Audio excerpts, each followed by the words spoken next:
Spencer had too many toys. They covered the floor of his bedroom and piled up in his closet. They were stashed under his bed. They spilled down the stairs and into the living room. He had big toys in the backyard and little toys in the bathtub. Sometimes Spencer played with nice, quiet wooden pull toys. Other times, he played with noisy, crazy electronic toys. He had puzzles, board games, and talking books that fueled his mind, and loud, jumpy, frenzied video games that didn't.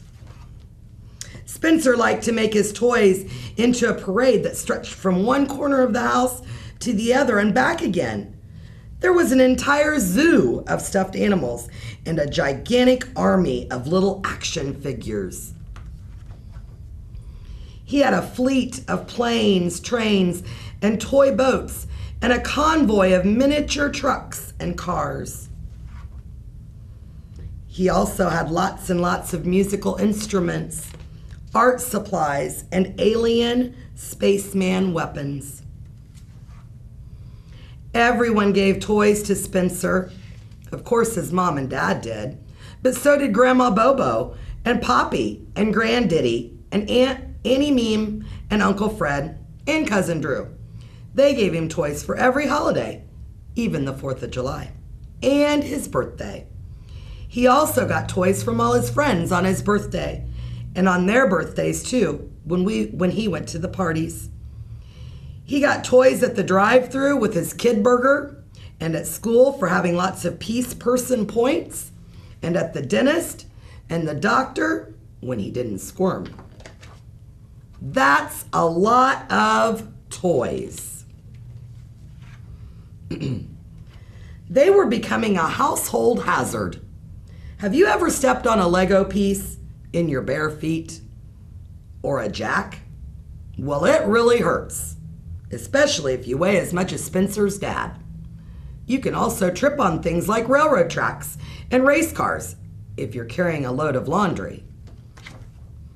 One day, Spencer's mom had it up to here with all the toys. "Spencer!" she yelled on her way upstairs. "You have too many toys!" "That's impossible," thought Spencer. Then she said, "We're going to get rid of some of them." "That's a catastrophe." "Pick out which toys you don't want," she ordered, "and put them in the box." "But I love them all," Spencer cried. "All right," his mother said, "I'll help you." She picked up an alien space ninja. "How about this one? You haven't played with this in years." "But I was just about to." "Spencer," his mother said, "it doesn't have a head." "I'm making him a new one," Spencer replied. "Fine," said Spencer's mother, "but this can definitely go." She put down the alien and picked up a filthy one-eared bunny. "Not Mr. Fluffer's, Mom! How could you?" "This one then?" she said. "That's Mr. Fluffer's best friend." "This one?" "Mother, have you forgotten? Grandma Bobo gave me that on my 4th birthday, and I'll never be 4 again. Ever." "Oh, please, Spencer," said his mom, rolling her eyes. "Don't be so dramatic." "Okay," she said, "you can keep that one, but I'm giving away this pig and the Johnny Choo Choo." "Tell you what," countered Spencer, "I'll let you have the pig, but I get Johnny Choo Choo." "What are you, a lawyer now?" asked Spencer's mother. "You can keep Johnny Choo Choo, but the cow goes in the box, too. Deal?"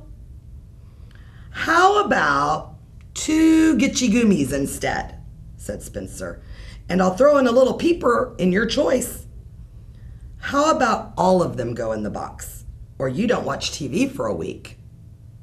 Spencer decided it was in his best interest to agree. "Deal." Finally, some toys in the box, sighed Spencer's mom.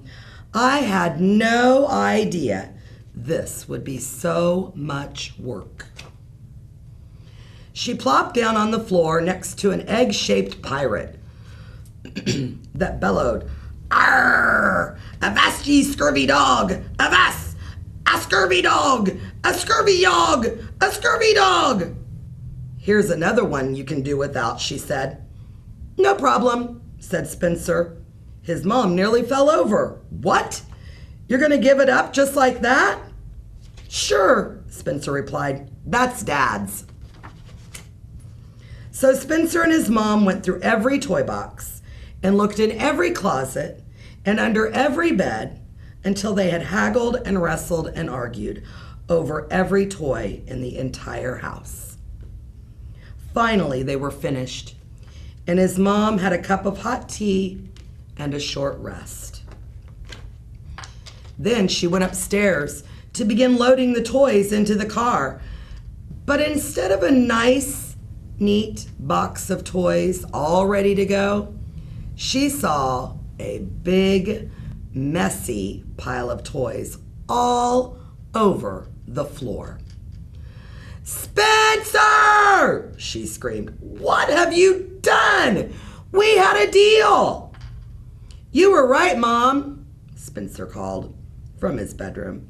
"I do have too many toys, but we can't give away this box. It's the best toy ever."